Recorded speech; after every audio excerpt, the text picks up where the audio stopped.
कानून में फांसी की सजा तो होती है, लेकिन अपने सामने जमीन पर बिठाने की सजा नहीं होती। फांसी की सजा कबूल है सरकार, जमीन पर बैठना कबूल नहीं है। वो अच्छा आदमी है फारिस, भाई टाइप नहीं है। और अगर था भी तो शो से उठने के बाद वो भाई नहीं रहा। किसकी बात कर रही हो? उसी पेनकोट वाले इकबाल मुन्ना की यार। Okay, why is he so important for you? तुम अच्छी तरह जानते हो हर अच्छा आदमी मेरे लिए इम्पोर्टेंट है, क्योंकि अच्छे आदमी की वजह से मेरा मुल्क चलता है। अच्छा चलो ठीक है, हम इस पे कल बात करें। कल बात करेंगे तो उसकी पूरी रात लॉकअप में गुजर जाएगी यार। तुम क्या चाह रही हो, मैं उसको लॉकअप से निकलवा लूं? निकालना होगा, क्योंकि अगर कोई अच्छा इंसान बनना चाहता है या अच्छा इंसान है तो हम दोनों को उसकी मदद करनी होगी।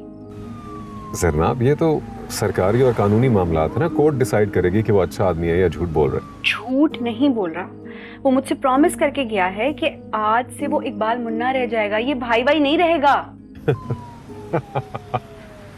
ओके फाइन, हम कल बात करते हैं इस पे। एक रात उसको लॉकअप में गुजारने दो और अच्छा आदमी बन जाएगा। हाँ भाई, मेरे अब्बा की बातें याद है क्या कहते थे? वो कहते थे ये जो सरकारी मुंह बोले भाई होते हैं ना, इनकी वजह से भाइयों की दुकानें चलती है। देख ले रहमती भाई की दुकान कैसी चलती है। ये बात कहा तो भाई से पंगा मत लेना, अगला पंगा उससे भी बड़ा है। अगला पंगा मतलब? आपके जनाब जी वाला।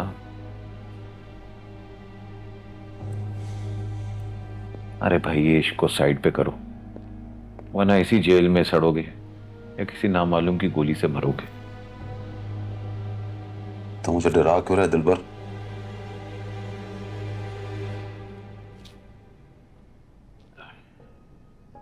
डरा नहीं रहा, समझा रहा हूं। हमेशा पिस्तौल हाथ में पकड़ी आपने या उंगली पे घुमाई है। अब वो जो रहमती है ना, वो रोज हिज हाइनेस को खुश करने के लिए एक बंदा नाश्ते से पहले जरूर मारता है, एपिटाइजर के तौर पे। जान लेने का तजर्बा है उसके पास, इसी तजर्बे से मारेगा आपको। मेरे पास मोहब्बत का तजर्बा है दिलबर।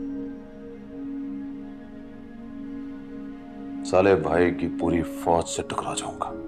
मैं तुम जैसी लड़की के सामने खड़ा होकर डट कर ये कह सकता हूं कि मुझे जरनाब से मोहब्बत है, तो इसका मतलब है बाकी उससे मोहब्बत है। आज तुम असिस्टेंट कमिश्नर हो तो वो मोहब्बत कर रही है तुमसे। मैं जानता हूं उसको अच्छी तरह, वो सिर्फ अच्छे आदमी में मानती है, बुरे आदमी को तो वो जूते की नोक पर रखती है। तो फिर खाक मोहब्बत करती है तुमसे। जिनको मोहब्बत होती है ना फारिस, उनको महबूब के ऐब कहाँ दिखते हैं। तुम अभी तक ये गुंडे के बारे में सोच रही हो? आप उसे गुंडा कह रहे हैं ना, मुझे भी अच्छा नहीं लग रहा। देखो, ये जो क्रिमिनल होते हैं ना, ये झूठी कमिटमेंट करते हैं, झूठी गवाही देते हैं, झूठ बोलते हैं। तुम्हारी जैसी जज्बाती लड़की उन्हें समझ नहीं सकती। मैं जज्बाती नहीं हूँ अब्बा, मैं की आंखें देख के उनके दिल को पढ़ लेती हूँ। मैं एक सिंपल फॉर्मूला बताऊं तुम्हें, कभी भी सरकारी मामलात में मुदाखलत मत करना हो। अगर वो बेकसूर होगा तो उससे कुछ नहीं होगा। यहाँ बैठ। कैसा है मुन्ना? आजा आजा, कोई प्रॉब्लम नहीं है। एसी आएगा, थोड़ा डांटेगा, फिर छोड़ देगा। आ बैठ। जमीन पे नहीं बैठूंगा मैं। बैठना तो पड़ेगा मुन्ना, वरना तमाशा लग जाएगा यहाँ पर। तो लग जाए तमाशा। एसी साहब को बोलो फांसी पे लटका दे मुझे। ये क्यों खड़ा है? एसी साहब आने वाले, बिठाओ उनको।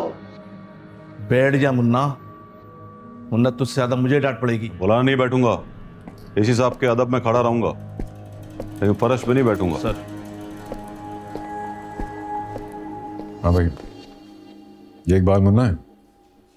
Yes sir. खड़ा क्यों है? बिठाओ उसे। एक मिनट एसी साहब।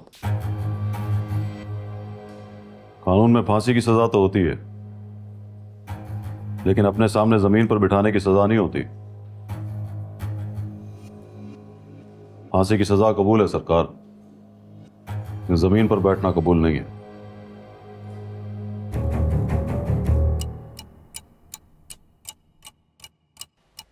Thank you so much. Thank you for what? उस गुंडे को जेल भिजवा दिया तुमने। बाहर निकल के देखो, कराची में अमन हो गया, सब तुम्हें दुआएं दे रहे हैं। कम ऑन जरनाब, मुझे एक बात बताओ, तुम्हारा लगता क्या है वो आखिर? इस शहर में कई लोग मेरे कुछ नहीं लगते, लेकिन हम सब एक दूसरे के कुछ न कुछ लगते हैं। उनके लिए दुआ करती हूँ, काम आ सकूं तो काम आती हूँ। अब्बा के मुझसे सुना है मैंने, कहते हैं कि अच्छा काम करने वाले दुनिया में कहीं भी हो, आपके रिश्तेदार होते हैं। जरनाब please, can I beg you not to interfere in my duties? हमें अच्छी तरह पता है कौन क्या है और वो हमारे सामने क्यों अकड़ रहा है। उसने तुम्हारे सामने फर्श पे बैठने से इनकार कर दिया तो तुम्हें लग रहा है वो तुम्हें अकड़ के दिखा रहा है? जमीन पे तुम क्या खुदा होने की जॉब करते हो फारिस?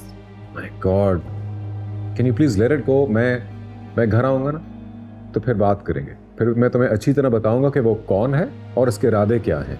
उसके इरादे मैं सुन चुकी हूँ, और ये सुनकर मुझे और अफसोस हुआ है कि इस एफआईआर के अलावा उसके ऊपर और कोई एफआईआर नहीं कटी हुई थी। उसका जुर्म सिर्फ ये था कि उसने तुम्हारे सामने फर्श पे बैठने से इनकार किया।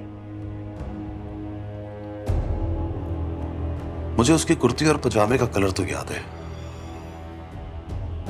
जूते का कलर भूल गया हूं। हम जेल में बैठे हैं भाई। वो तो मुझे याद है दिलबर, मगर जूते का कलर बताना।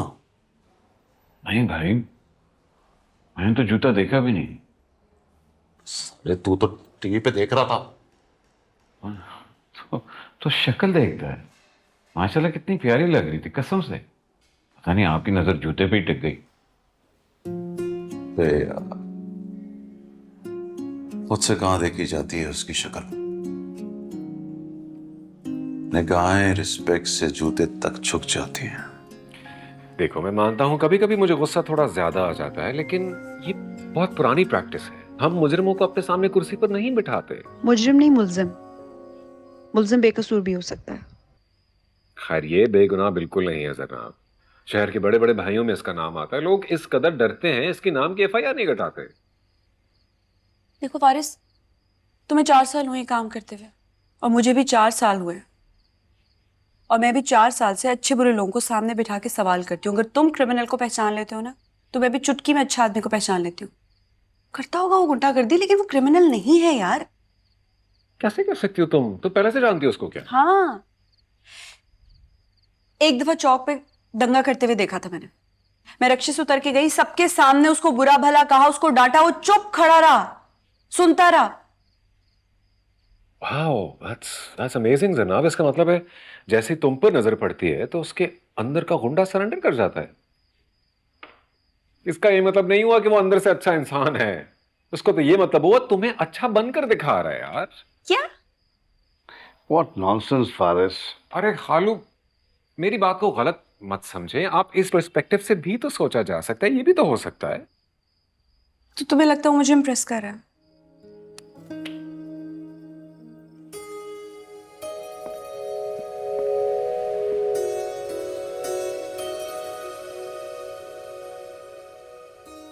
बुरी लग गई मेरी बात?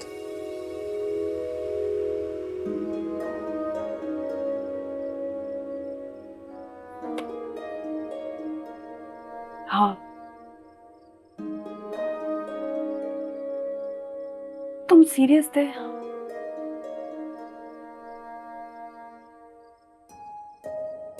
यार, छेड़ा था तुम्हें। मुझे डर था कि तुम बहुत गुस्सा करोगे, इसलिए एक नई प्रॉब्लम में डाल दिया। कल वो जेल से रिहा हो जाएगा। मुन्ना भाई जिंदाबाद, मुन्ना भाई जिंदाबाद। अरे भाई, अखबार में खबर छपी है, सुर्खी में लिखा है इकबाल मुन्ना ने फर्श पर बैठने से इनकार कर दिया। हाँ, फोटो भी छपी है? नहीं भाई, फोटो तो नहीं छपी।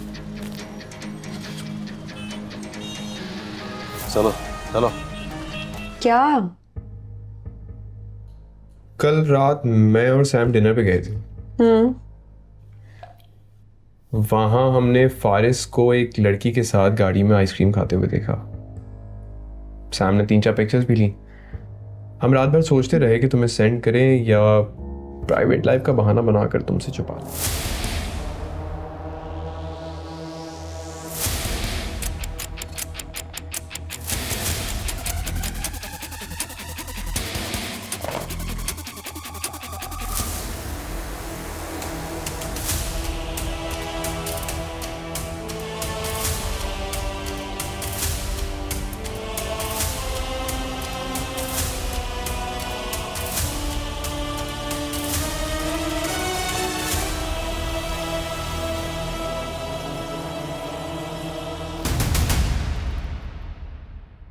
देखिए ड्रामा सीरियल जेंटलमैन इतवार रात 8 बजे सिर्फ ग्रीन एंटरटेनमेंट पर।